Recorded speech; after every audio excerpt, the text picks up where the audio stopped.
Si KD pa lang. Papa!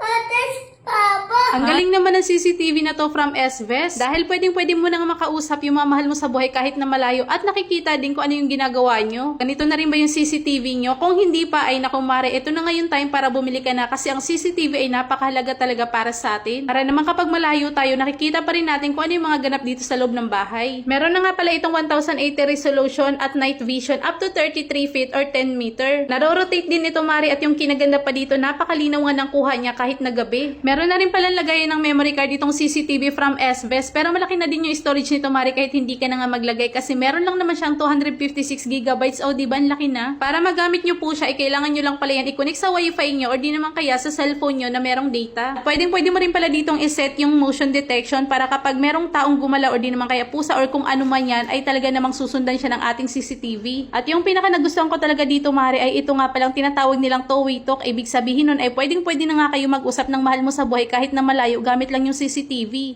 Ha? Si KD pa lang. Atas, Papa! Ah, nasa taas, Papa? Tawag mo, Papa, tawag. Papa! O, diba? Napakagaling talaga ng CCTV na to from SVES. O siya, kung gusto mo nga rin pala ng ganitong CCTV, ilalagay ko po yan sa ating yellow basket or sa comment section.